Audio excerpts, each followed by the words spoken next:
We all pod down here.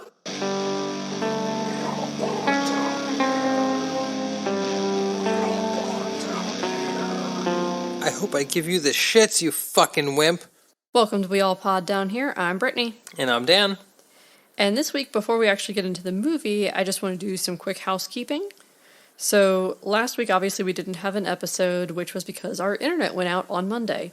Yay, lawnmowers. Yeah, apparently someone down the street hacked up the cable, and so we didn't have internet all week. We got it back on Friday, which was fun because I started some training at work, and so I had to deal with trying to do that on a hotspot, and dealing with that, especially on Monday and Tuesday, I just did not have the spoons to try and fight with a hotspot just to upload the episode. So, apologies, but I'm sure Dan felt the same way. We just were rather frustrated all week. Yeah, for sure. We both work at home, and that was fun. We survived. Yeah. Yep. We're just a bit behind. Yep, so, and I figured this episode is not the one we were going to do last week, but I decided to just move that one to next week because I'm far too lazy to edit this part into it, so that episode's getting moved. But I figured I could mention for anyone that wants to watch it in advance, the movie we're reviewing is the Korean horror film Midnight. So, if you haven't watched it yet, I believe it's streaming, so highly recommend checking that out. For sure. Also this week, I just thought I'd note here that we're going to have Hiroki, our little puppy that looks like a wolf, here to assist us. He probably won't make a sound the whole time, but he's hanging out. We'll put a photo of him online. Yeah, he's our assistant, and he's kind of napping on the job right now. Yeah, he's taking a little nappy nap.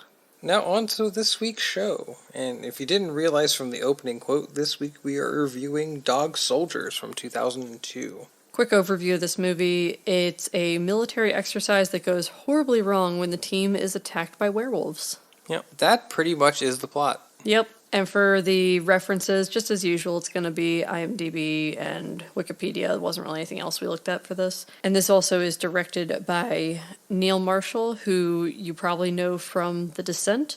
He was the director for that awful movie as well. I know a lot of people love it, but we are not fans. It feels like just a bunch of people at an underground Walmart. I can understand why it's scary to some people simply for the fact that being trapped underground is scary. That alone is scary. The monsters did nothing for me. No, I know. I'm just saying that I can understand just the concept of being trapped underground being scary. I mean, for sure. That's honestly, a very scary concept. As Above, So Below is kind of scary because of that reason. Mm-hmm. I think that movie did that kind of fear far better. Yeah. And he also, this gentleman, directed a couple episodes of Game of Thrones, specifically Blackwater and The Watchers on the Wall. Blackwater is one of the best episodes in the whole series, and that there's the tension and the pacing. This guy's got some chops. He also did Hellboy as well, the more recent one. So for our cast and crew, what we're going to do is kind of just talk about them as we go through this. For our spoiler-free part of this, we're just going to say this movie's pretty bad.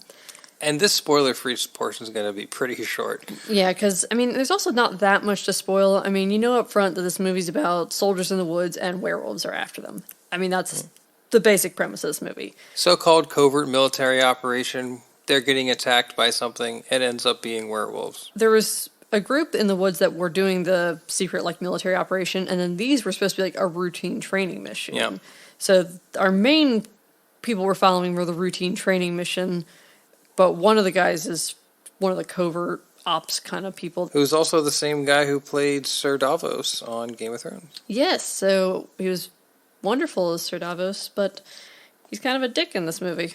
Oh, he's definitely a dick in this movie, no doubt. Yeah. Great actor, though. Give him a lot of credit. Oh, yeah. It was one of the better acting performances in this movie, I'd say, which is a movie that wasn't really filled with the kind of performances you'd expect. I mean, I guess it's the kind of performance you would expect out of a cheeseball movie like this. Yeah, but the thing is, no one was bad. Like, all the actors actually have been in a lot of, well, most of them, obviously, the people at the very beginning. It starts out with, two campers are out and about, and then they are in their tent, and werewolves eat them. Yeah. And that's literally the start of this movie. So, now, I watched this probably roughly when it first came out because it premiered on the Sci-Fi Channel, which I watched religiously way too young. So it premiered on Sci-Fi? That just... Well, it was supposed to be in theaters. The director was really mad because I guess the producer or whoever the executives were handling that basically just took the first offer they got, he thought, versus like trying to actually get it to have a theatrical release. They might have done the right thing. Yeah, but the point, I can understand the frustration of them probably not even trying and going straight to Sci-Fi Channel. Yeah, I get it.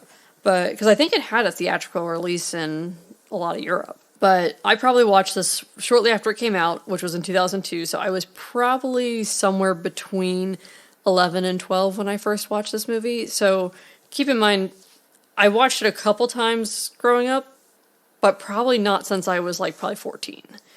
So it's been a while since I've seen this movie, and parts of it I remembered slightly differently. Not like a Mandela effect kind of differently, just slightly different memory of what happened. Yeah, it's been a while. This was my first viewing of this flick, so...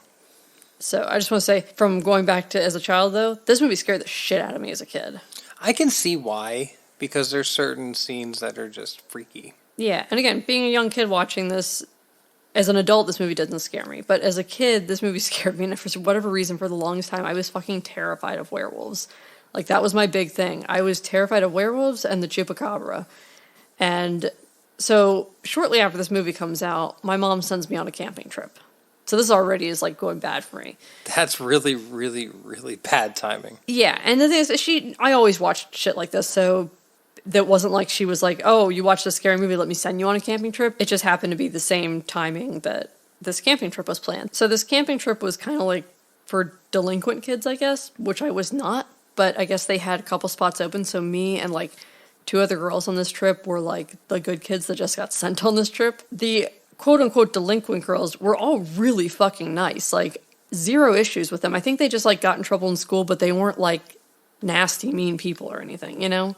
Your mom didn't really research this trip, did she? I have no idea. I need to call her and ask her and clarify what was going on with this trip. So this trip already, I'm a little nervous. Now keep in mind, when I say like roughing it, let me just clarify what that means. I was in a quote-unquote tent. It was really a lean-to with 2 other girls, the girls that were also like the not delinquent girls. But this lean-to, essentially, we had a piece of tarp that was tied to 2 trees and then tied towards the ground so that if it rained, the water rolled down. Sounds secure. It was. Mine was, at least. Other people's collapsed, but I did good, apparently. And we had a piece of, like, you know that siding they had on houses, that Tyvek siding? Yeah. We had that, and then these, I guess, military sleeping bags, but they were, like, super, super thin, and I think they were, like, some kind of cotton material that was designed... Like a water wicking kind of thing? Yeah, yeah. So... And that was it. We had no pillows or anything. Like, that was all we had. And so, thank goodness I had brought my hoodie, so that became my pillow. Was this in the summer? Yes, this was over the summer. And this was in the Shenandoah Mountains in the summer. So it's probably can get somewhat chilly. Yeah, and so the last night of this trip, there is a fucking massive storm. Like, of course there is. Yeah, and this is the night, apparently, several girls, their lean-tos collapsed. Ours was fine. But I remember looking out into those fucking woods. Again, Shenandoah Mountains, middle of fucking nowhere. And I'm looking into these woods, and I'm just like, this is how it fucking ends. The werewolves are going to come to get me. I think it might have been a full moon. Because of fucking course it would be. And I was just like, this is how it ends for me. And obviously it didn't, but it scared the fuck out of me. So the next story I have referencing this is when I was a little bit older. My dog, Zach, that has sadly passed away a couple years ago, he, for whatever reason, in the middle of the night, woke up howling. But conveniently, this was a full moon, and I had just had a nightmare about werewolves attacking me. And I remember waking up and being like, oh, phew, just a dream. It's fine. There's no werewolves. Everything's good. And all of a sudden, now I'm wide awake at this point. I know I'm awake. This isn't like, still slight dream state. Like, I am full on awake. And I hear...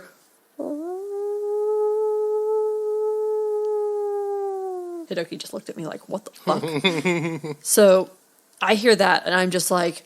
I remember feeling like my whole body went cold. Oh my God, it's real. I'm really going to die by a werewolf and no one's going to fucking believe it. And so my poor mother, of course, what do? I call my boyfriend at the time. I call him up and I'm like, there's something in my room. I need you to call the house and have my mom come get me. Is there something in my room? So he's freaked out. He actually calls the house, wakes my mom up. This must be like 3 a.m. on a school night too. So she comes upstairs and I was like, there's a werewolf in the room. And obviously we figured out it was Zach just howling in his sleep. My mom thought this was stupid, ridiculous. I was in trouble, Like a couple years later, he was sleeping near her while I was watching TV, like just at night, and he did it. And she's like, "Oh my God, no wonder that scared the fuck out of you. That is the creepiest thing." Oh, Noodle. Oh, he was so good. Wonderful, wonderful dog. Oh, yes. He was awesome. But yeah, so those are my two stories as to why this movie scared the fuck out of me growing up. As an adult, though, I look back on this, I'm like, this movie is shit, and I don't know why it scared me. And then there's me who has, like, no real, like, werewolf stories or pseudo-delinquent camping trips that... Well, because you were a little more logical child than I was, probably. Maybe not. I don't know how logical I was at that age either. Keep in mind also, I should reference everyone, I grew up in the middle of the woods. Like, we had 15 acres that was almost completely wooded. Yeah, So, I did not grow up in the woods, really. Yeah, I mean, there was woods around me, but, like... Well, I remember I used to tell even like, I found these like within Facebook memories. So this was obviously like, I was an adult. And I remember I was leaving my mom's house and I was walking to my car. And I asked her, I was like, will you watch me walk to my car just to make sure like nothing gets me? Because it was a decent walk from her house to the car. And I was always freaked out something was going to like get me. Like, even if it was like a logical thing that could have been out there. I don't know, like fucking wild dogs or something. Is this the house in Jefferson? Mm-hmm, yes. Yeah, I can see that because the walk from the house to the car was It's dark and not creepy. very well lit. There's a lot of woods. It's very ominous. I just and- wanted her to watch me leave. And she didn't. And so, of course, this moment I got in my car and decided I was safe, I posted on Facebook. And I'm like, Mom wouldn't watch me walk to the car. I just wanted to make sure Chupacabra didn't eat me. But apparently she doesn't care about my safety. Oh, my goodness. And she just, I think, was like, no, I was tired. I'm not going to watch you walk to the car because you think there's Chupacabras in the woods of Maryland. This is almost like the Wolfacabra in this movie. Yeah, for real. I had no prior exposure to this movie other than said, hey, there's this movie called Dog Soldiers. My immediate thought was like, is there's going to be some sort of hybrid cybernetic dog soldiers, super soldiers hunting people down for sport? No, it wasn't really quite that. It wasn't as ridiculous, but this movie's pretty ridiculous in its own way. Yeah, it's pretty terrible, but it's kind of a charming terrible, I'd say, for a werewolf movie that really doesn't have a whole lot of a plot, but it's fun. This is a movie that absolutely should and needs to be riffed by like MST3K or Riff Tracks or something like that. The Mads. The I don't know if Mads they would couldn't be- get the right. I don't know if paper. this is public domain. It's though, no, it's definitely not. But I don't know. Maybe Riff Tracks has done it. I'm not sure. I haven't really looked. As bad as this was actually a planned trilogy. They were actually planning and budgeting out a sequel called Dog Soldiers Fresh Meat. Wonderful title. And it just never happened. Went into development hell. And I guess in a Blu-ray re-release of Dog Soldiers. That almost didn't happen because they couldn't find copies of the actual film. Yeah, that's right. And Neil Marshall said in the commentary that sequels are basically not going to happen. I guess they lost the rights to them or something. Yeah, he doesn't own the rights, and he basically said you're going to probably be more likely to have a remake before you'll have a sequel. No, we don't need a remake. No, I'm good without a remake.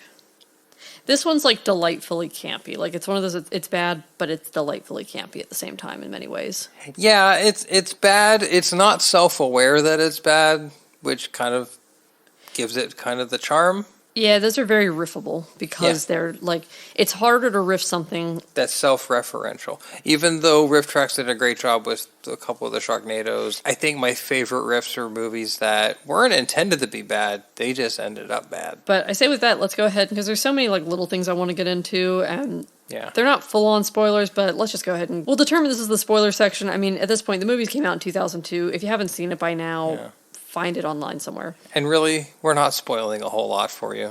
Yeah. There isn't a lot of plot to this monstrosity. There's a plot. There's werewolves trying to eat soldiers. The end. Like I said, there's not much of a plot. All right, so spoiler alert. So I'm just going to start this out with talking about Liam Cunningham's character, which is Captain Richard Ryan. So they just kind of refer to him as Ryan throughout this. We're going to refer to him as Davos because that's who he played in Game of Thrones.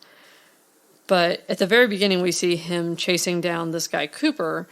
And Cooper is played by Kevin McKidd, and he's the full, I guess, title for him is Private Lawrence Cooper. But We all know him as Father Deegan. yeah, so we're probably going to refer to him as Father Deegan, which if you haven't seen Father Ted after we've talked about it several times, please go watch it. It's amazing. It's one of the greatest shows of all time. He plays, in Father Ted, he plays Father Deegan in the episode of Christmassy Ted, which was their Christmas special. And his bit involves a bunch of priests getting lost in a lingerie section of a department store in Ireland. It's the largest lingerie section in Ireland, I understand. And they were in the largest forest in Scotland, apparently, because Exactly. in this the Scottish Highlands, apparently at one point Megan references that there's like nothing for like however many like hours. Apparently there's nowhere in Scotland that'd be even possible. Yep, exactly. And this whole movie, they get lost in this lingerie section in Father Ted, and they make it out like it's some sort of military operation to get out. Which made this movie 1,000 times funnier. Oh my God. In fact, watch A Christmas v. Ted first, and then watch this, and tell me it doesn't enhance it. That episode might be on YouTube. If it is, I'll link it in the show notes. It absolutely is. I think most of the Father Ted episodes are on YouTube. But yeah, there's a moment in the Father Ted episode where Ted is talking to all the priests, trying to, up their morale and everything. And he's the one who's freaking out. It's like, there's no way out. There's just no way out. They're going to catch us. I only left seminary a couple weeks ago. They're going to have to send me off to some bloody kip. And instead, they sent him off to be eaten by werewolves. Exactly. Even though he's the only one that lives, but, Yeah. And then Ted gives him the talk, like, one day, you and I are going to be in that new parish of yours, sipping iced tea on the lawn, and all this will just be a memory. Can you hold on to that thought? It's just so wonderful. Mm-hmm. Then the one priest snaps a bra in his own eye. And I swear, every episode of Father Ted is just utter brilliance. It's the largest forest in Scotland, I understand. Yeah, because again, it's bigger than any actual existing forest in Scotland. Now, was this supposed to be in Scotland? It is, yes. They're supposed to be in the Scottish Highlands, but... Good Lord. Well, that's Scottish Highlands. That explains the Highlander sword. Yeah, that's right. They did have a sword that looked like the Highlander sword. Like we said, this movie's utterly ridiculous. Yeah. But starting it out, Davos and Father Deegan are... Can you imagine Father Ted? Just imagine Davos and Father Deegan on some sort of buddy cop kind of military operation. Well, Davos is unfortunately a dick, though, because he, I guess, is going to promote Father Deegan to be higher up. But his last bit of training, he had to shoot and kill this dog. And I had forgot whether or not that actually happened. I was thinking maybe they were just blanks and he just wanted to know that he would obey him or something like that. But he just refuses to shoot the dog. And then he's like, no, you're not going to be in my special program. And he just shoots the dog anyway. Yeah, and now this is wrong on a million levels. One, don't fucking shoot the dog for no reason. But also, just from a military perspective, those Malinois are trained to the fucking nines. They are basically considered soldiers. This would be like you telling someone to shoot another soldier. And so the idea that he would take this highly trained dog and just shoot it for whatever reason is just utter ridiculousness in so many ways. Yeah, he's a little unstable, to say the least. Yeah, that's putting it mildly. Cheese fell off his cracker a long time ago. Thank you, George Carlin. And then the cow falls from the sky. A gutted cow. Yes, so... This cow has seen much better days. I mean, and this movie has a decent amount of gory moments that are just so overtly stupid and cheesy that they're kind of delightful in a way. Yeah, it's very unintentionally funny.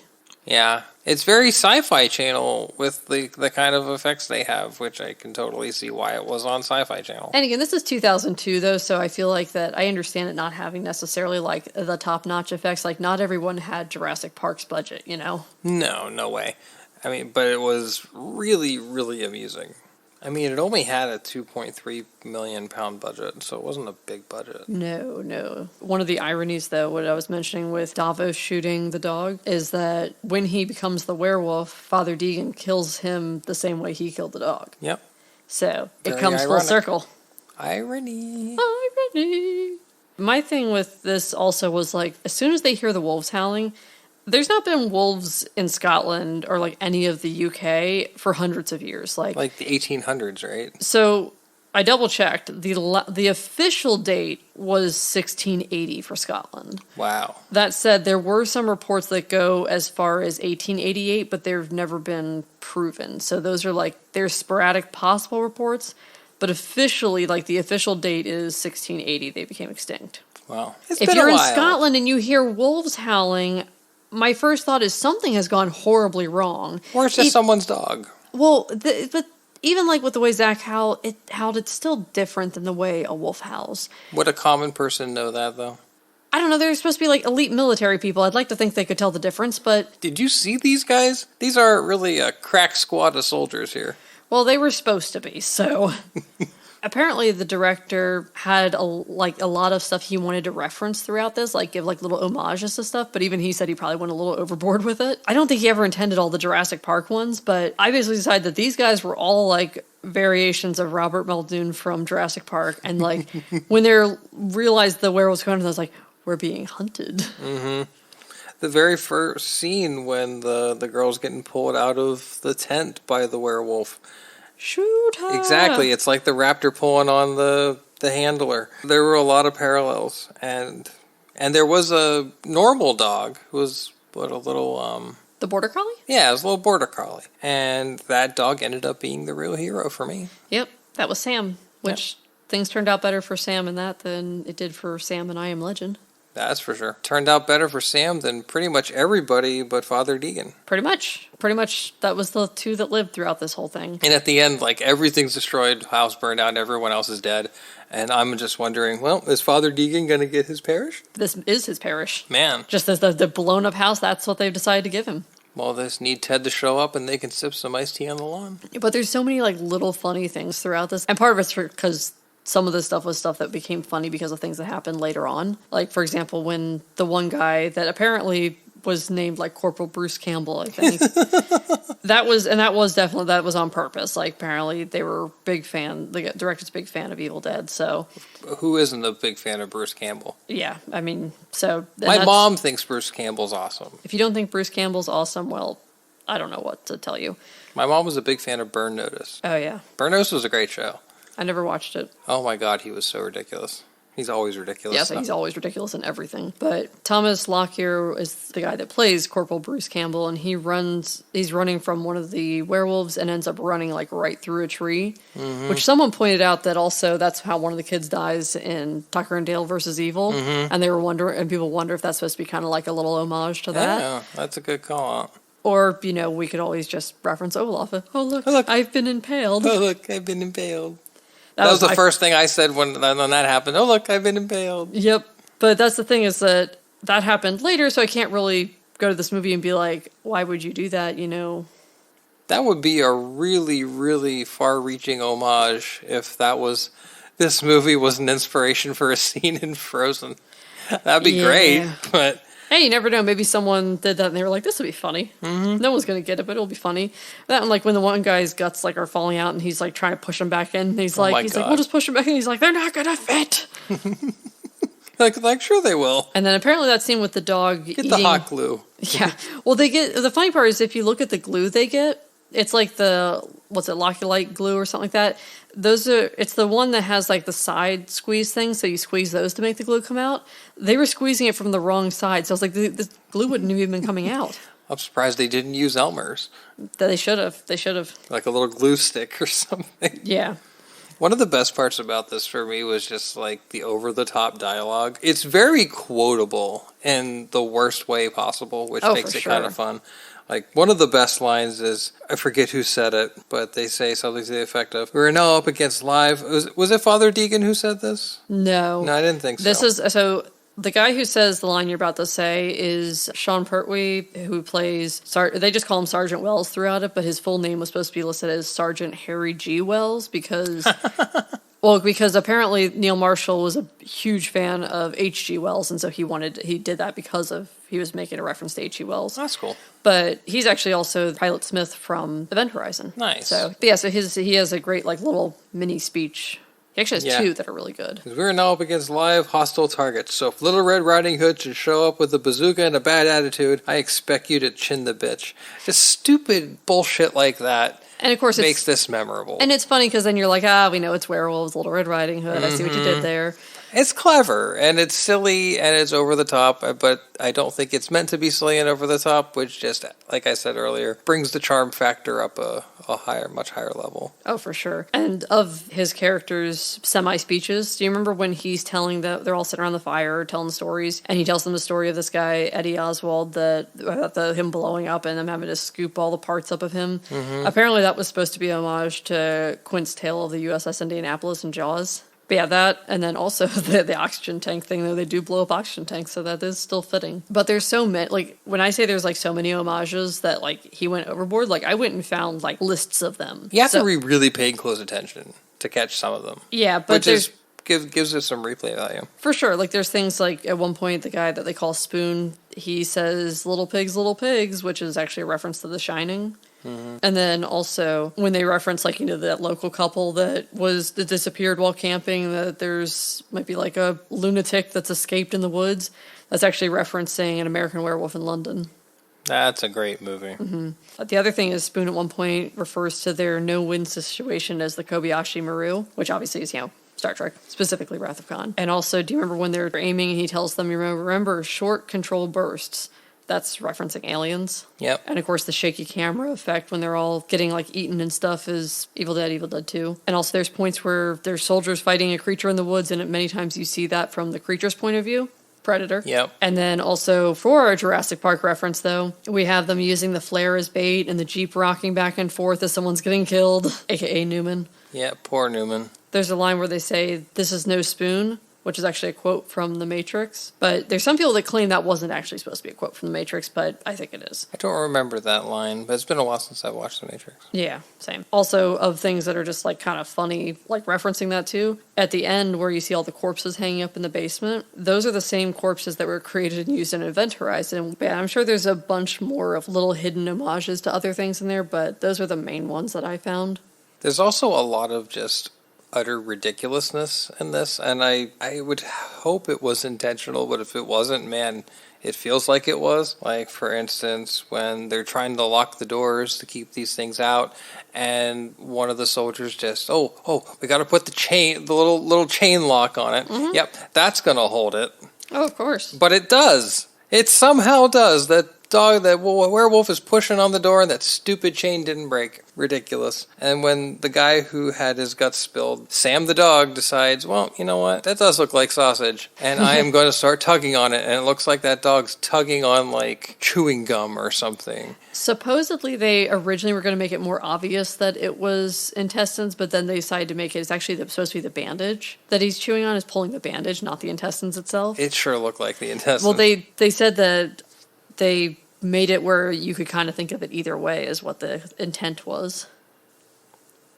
Definitely looked like intestines to me. That's what I thought too. That was really funny. And moments when they're attacking the werewolves, they make this sound that sounds like the baby T-Rex from Lost World. Oh my gosh, it's not like I sat there and I was like, wait, I don't remember this but from when I watched it as a kid, but oh my god, these werewolves, like, at times made actual wolf sounds, and then at times they just took a sound effects board and went nuts, apparently. We should have had the two T-Rexes show up, look around, shrug their little arms, and walk away. There's also a moment where they kick a tooth out of the werewolf and it flies into the wall. Oh my gosh. It's just so stupid, but so stupidly wonderful. There's a part where the sergeant's sitting there, they just call him Sarge for most of it, but he's sitting there drinking the whiskey, and I'm like, that can't be good for you. Like, I don't think you're supposed to be drinking alcohol when you have, like, an open wound, because doesn't it, like, thin your blood and stuff and make you bleed more? But we find out later that this guy is infected. He's infected. He's healing up because this is the guy that has guts spilled and everything, and all of a sudden he shows, like, oh, look, like, is this normal? I feel great. I shouldn't feel great. Yeah, and it's just, like, got, like, what looks like a scar. Little scratch, yeah. Well, the funny thing, though, about that scene, though, with him drinking the whiskey, the actual actor asked if he could have some drinks to make it more realistic. So the actual actor was semi-drunk for that scene, apparently. That's fantastic. Yeah. Like, even the thing, jump back to the thing about the door, like him locking the door, I was just like, the door locks, Ellie! The door locks! So many Jurassic Park references. Yep, whether intentional or not, they're there. Yep. And then there was even a reference. Now, I know this was no way, shape, or form meant to be this, partly because I think this came out far later. But at one point where when Davos turns into the werewolf and he yells "bad dog," I was like, "Bad wolf?" And the wardrobe, Narnia. Yeah, as soon as he's like, "We got to get into the wardrobe," I was like, "To Narnia!" Come back with the lion. See how that goes. The lion versus all these werewolves. Yeah, that'd be interesting. But back to the part where to he the yells quote-unquote story. Yeah. Well, no, when he says "bad dog," then he also takes a stick and tells him to fetch. And calls him turn. I was like, "Stick, stupid, stick! No wonder you're extinct." But I want to know, based on another movie we reviewed, since clearly the point of this, I recalled it as a kid, I thought that the army created these and that they were trying to like test out their like essentially dog soldiers. But apparently the army had come in to try to catch one so that they could then, I guess, try to like train it for their purposes or whatever. But that worked out great. Yeah, it worked out terrible, just like it worked out terrible in Triassic Hunt. So I was like, what would be worse, an army of werewolves or an army of dinosaurs? I'd say the dinosaurs were worse, especially because they were like Torgosaurs. But I'm not saying from the movie itself, like it's in general, what do you think would be a more efficient army? More efficient? I mean, it certainly depends on the species of dinosaur, I think. It also depends on the like werewolf if it's a bunch rules. of Utah raptors, then I'd say the Utah raptors are much more of a danger than werewolves. Yeah, but the werewolves also, I feel like, are less effective because assuming that they're going under normal werewolf rules, which it seemed like they were in this because the one gets stabbed with the silver and ends up, basically dying from that. Or like he dies from the shot to the head, but it burns him or whatever. So my thought was, I was like, okay, so the werewolves are really easily killed by silver. So that's a problem. All the enemy would have to do is basically have silver bullets and you're done. But the other thing with werewolves is I was like, could you only use them once a month? Yeah. And that's also with dumb lines. At night. Yeah. Because during the day, they're just people. That's true, yeah. So you got like one day a month you can use them and only at night. So it's like it's very inefficient, I feel like. Yeah, only targeted times. But that also goes to like of dumb lines where once we realized Megan's like one of them and she's just like, it's that time of the month. I was like, I see what you did there and it's stupid. I don't like it. It was sort of clever, but really, really fucking dumb. Yeah. There's a lot of dumb in this movie, though. Don't come in here expecting intellectual content. No. The only good news is that at the end, obviously, Sam the dog lives, which that made me happy, but... then Ryan shows up. He's like, licking your own balls yet? That was... That movie... That quote, I thought was funny. That was a good one where he's like, did you try licking your own balls yet? I forgot you don't fucking have any. And then Sam saves the day, though, and jumps on his back and helps him. And then, again... He gets the knife from the beginning. Yep, comes full circle, got the knife from the beginning. But I think the most important takeaway from this, because the whole idea is that the sergeant is like, of course, turning into a werewolf, so he sacrifices himself and, blows everyone else to hell. But when he does that, he hands him, because they'd been taking photos with this camera, because I guess the flash was, blinding them or something, and was, stopping them, I guess, because, light, I don't know how that affected them, but he hands them the film, which I'm like, oh gosh, future generations have no idea what he just handed him. He's like, you just gotta upload it to the cloud. But he hands him a little film canister so that he can show the world and tell what happened. Tell the world my story. But earlier in this movie, one of the guys was wanting so bad to find out the score of the England versus Germany game, and we find out at the end there's what is called the Express Mail newspaper, which I don't think is a real paper from what I've gathered, but I wonder if it's supposed to be a riff on the Daily Mail and the Daily Express, because they're both tabloid papers in the UK. We find out in that, you see the big headline is that it was England 5, Germany 1, and... Now we know this isn't reality. Oddly enough, it is, because people have figured out this movie likely took place between September 1st and September 2nd of 2001, because there was an England versus Germany match that was 5-1 on the night of the 1st. Wow. And that night was also a full moon. That makes sense. I forgot about that. Yes. I should be very upset at myself. No, I don't expect you to remember the score of every fucking game, babe. I should. And then they show, the football score is the big thing, and then the little story is... My squad got eaten by werewolves. Yep, so goes to prove that football is bigger than everything, including werewolves. Yep. Apparently, news of real werewolves was not as important as the England versus Germany game, which, being in the UK, I think that's perfectly reasonable. Yep, I agree. Europe in general, that's pretty reasonable. Yeah. Also, something that I don't know if ever was really, proven, but one thing to note is that at the beginning, or towards the beginning, Megan says how the werewolves are, in human form, really kind people, but if you notice, they have that stew that they described as tasting like pork. Apparently, people that are actually cannibals have described human meat tastes like pork a bit. And you notice there was all the corpses in the basement. So it's they probably had human stew. Yeah, I think they did. I was like, that because they were probably eating that throughout the year, not just on this one night. Mm-hmm. Because she also probably wasn't part of the werewolf family to begin with, at least not like originally, because she states, and again, this could be a lie because obviously a lot of it was a lie, but says that she came here to be one with nature. She was probably became friends with this family and either accidentally or on purpose got turned into a werewolf. And because she talks about them hoping they were coming to rescue her, come to save her. She mentioned that several times. And she seemed to be ashamed that she was a werewolf, and she said she had hoped the soldiers would be her way out of there because there's a belief that within werewolf lore that if you kill the original werewolf, it cures anyone that was bitten by them or was, changed by them. So because she had previously worked with Captain Ryan, I think her idea was that this group had come to save her essentially. But no, they just wanted to catch one of them apparently. Yep, unfortunately for her. She don't make it. Nope, but she also... There was a moment with her, though, when she cuts her hand on a shard of glass that was meant to be the setup for the second film. Yeah. About werewolf DNA, which would have completed the trilogy. But, yep, that ain't happening. Nah. Probably for the best. Yeah. There's a lot of people out there that seem to really love this movie, but I kind of feel like... I wonder, are these people do they love this movie thinking it's a good movie, or do they love it in this was a ridiculous fun movie, I'm definitely part of the latter. I would hope there aren't a whole lot of the former. But I see it all the time in various horror groups I'm in on Facebook and stuff like that. Yeah, I mean, it was a fun movie, but I can't not possibly take this seriously. If they think this is some werewolf version of Evil Dead, they are way off the beaten track. They are way off. Yeah. I think it's one of those movies that just kind of exists. Yeah. That's a good way of describing it. Kicked off a director who's gotten a lot of notoriety. Had some good actors. I mean... Had Father Deegan. It did have Father Deegan. And Davos.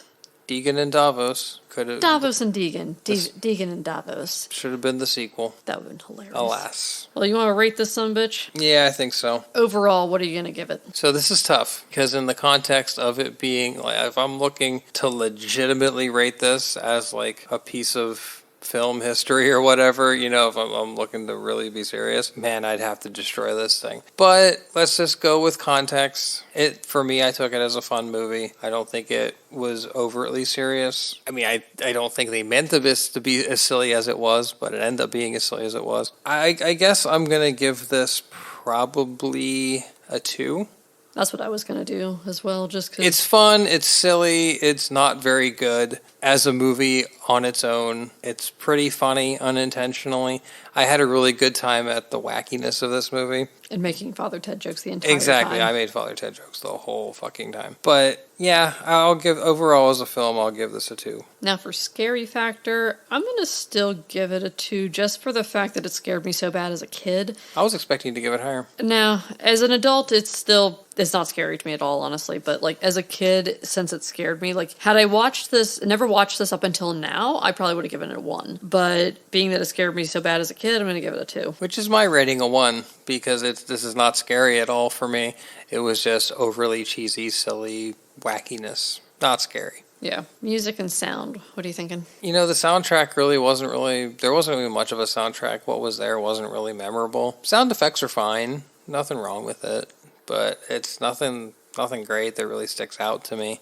Probably a 2 for me for that. Yeah, I was going to go with the same. There's not much sticks out. I mean, nothing was bad, though. At the end credit music was kind of fun, and everything worked with the sound design, but nothing memorable, nothing that really deserves any high praise or anything like that. But also not if I was doing a negative rating, it wouldn't get a negative or anything. It was just middle of the road, Yeah. just there. What do you think for effects? I'm going to actually give it a 3 for effects because all the effects actually were decent considering the time, and I do like that. I probably forgot to mention this in our review of it, but the director, rather than having stunt people be the werewolves, he had people that were professional dancers because he wanted them to be able to move more eloquently. They're very nimble and very light on their feet. Yeah, and that's how he felt that actual werewolves would be, they would be not this bulky It's not a plotting Frankenstein monster. It's exactly. Something that has agility. Exactly, and so I'll give him some credit for that. I think that was a good idea. So for that, I'm going to give it the 3. For effects, I'll give it a 3 as well. I think the effects were above average. I think that was a big part of it. A lot of practical effects. The blood and stuff was pretty cheesy, but I enjoyed that quite a bit. Mm-hmm. So I think, a 3 is very fair. It's solid. And then for gore, I'm going to give it a 3 because it's pretty decently gory, but not to the point I couldn't handle it. It like hovers between that and a 4, but I think we'll still do the 3 for it. I would say people who can't really take a lot of gore are probably going to be grossed out by this. Yeah, I mean, there's guts sitting out. There's guts everywhere. Sausages! Everywhere. The cow stepping in slimy guts and stuff. It's pretty prevalent. I'm probably going to give it a 4 for blood and gore because there's a lot of it. Yeah, it's pretty constant, consistent. I'm going to change that to a 4 as well. I think the more I think, because I was hovering between that and a 4, and I was like, no, you know what? It really is a lot. In comparative to a lot of other movies of this nature, even the typical slasher movie, it goes a little beyond. So it's cheesy gore, but it's gore. Yeah. And it's squishy and slimy and gross. And yeah, I'd say it's a 4. And one thing I'll say about our overall ratings, don't think we're bashing this movie and knocking it by giving it like an overall of a 2 or something like that. I just think that this film is cheesy as shit. Not intended to be cheesy, but I had a great time and it's delightful as fuck. It's just not a great movie. Yeah, that's kind of my view of it. And again, I have some fun memories attached to it since I thought I was going to die in the woods, you know? Yeah, but I would recommend it. Oh, for sure. I'd recommend watching it. If you like it. But again, watch Father Ted first, then watch this and really fucking enjoy yourself and don't be like me and go camping shortly after during major thunderstorms. Exactly. Watch A Christmassy Ted. It's on YouTube. We'll put the link in the show notes. Also, there's a lot of ways to watch Father Ted.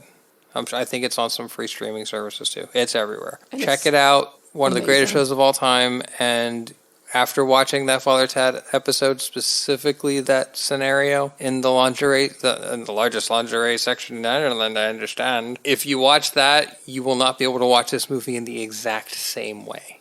Because you will think, there's so many parallels, it's ridiculous. Mm-hmm. And I somehow hope that casting was somehow connected. I severely doubt it, but I'm going to say that in my own head canon that it was, and the entire time he was thinking of that department store. That would have been the best. Because the priesthood didn't work out, and he went to the military. Mm-hmm. That didn't work out either, though. No, it didn't. None of it works out. This guy's life is a fucking disaster. Oy vey. Well, with that, I think we're going to wrap this up here. Is there anything else you want to add before we sign off? Irish biscuits. Thanks for listening to our amateur rambling. Until next time, this has been We All Pod Down Here. I'm Brittany. And I'm Dan. Bye. Thank you for listening. Don't forget to rate, review, and subscribe. Our logo was designed by Emmanuel Arroyo. Our website is weallpoddownhere.com. Email us at weallpoddownhere@gmail.com. And you can follow our shenanigans at weallpod on Twitter. And at weallpoddownhere on Instagram and Facebook. And feel free to suggest a movie you want us to review. Or if you just want to suggest something to make me really uncomfortable. Be afraid. Be very afraid.